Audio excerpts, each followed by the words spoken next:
Making an offer is one of the most exciting steps when buying a home, but it's also essential to know what to expect and what to look out for. So in today's video, I'm going to be breaking down what making an offer looks like so that you can feel confident and prepared when the time comes. Let's dive right in.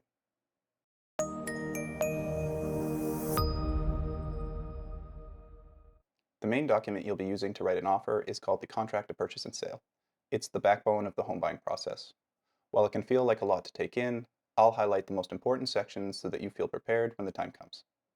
These sections include price, deposit, conditions, inclusions and exclusions, important dates, and tenants. Let's look at each individually so you know exactly what to look for. First, who's on the contract?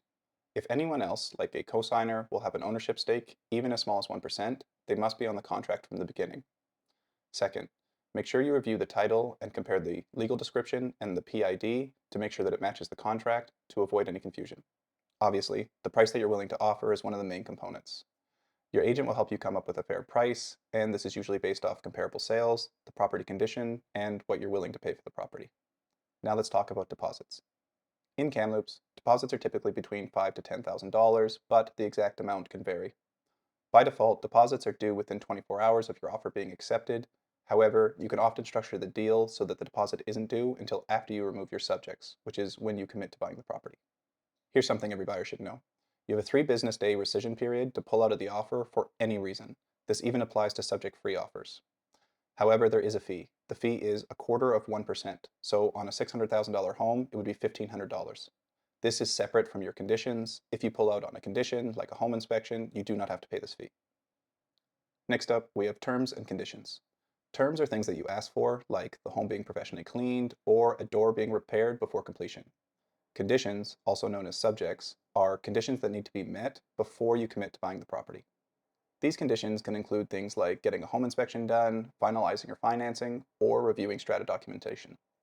In Kamloops, we typically have between 10 to 14 days to complete this, but this can change depending on the market conditions. When it comes to included items, there's often some confusion between fixtures and chattels. Fixtures are anything affixed to the property. If it's attached, you don't need to ask for it, like a hot water tank. Chattels, on the other hand, are anything not affixed to the property, like a fridge or an oven. Chattels need to be specified in the contract if you want them included. If there's ever any doubt, like an electric fireplace that's just plugged in, it's always safer to write it in.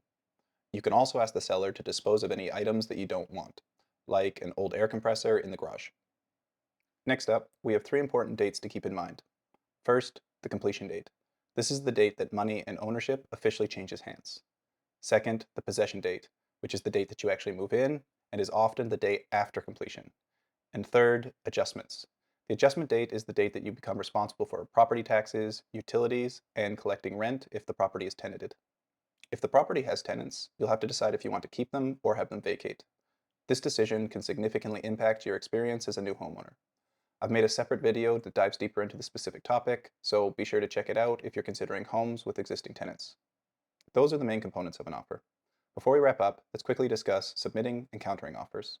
When submitting an offer, your agent will prepare the documentation, which includes all of the details that we just discussed. They will then review the offer with you before submitting it to the selling agent. The selling agent will then present the offer to the seller, who can then either accept, reject, or counter your offer. A counteroffer is where the seller wants to change some terms of your offer, usually the purchase price or the closing date. If you receive a counteroffer, carefully review the changes with your agent to ensure that you're comfortable before either accepting or countering back. In negotiations, it's important to stay calm and focus on the factors most important to you, like a fair purchase price. If the counteroffer doesn't align with your budget or your needs, don't be afraid to walk away. It's better to find the right fit.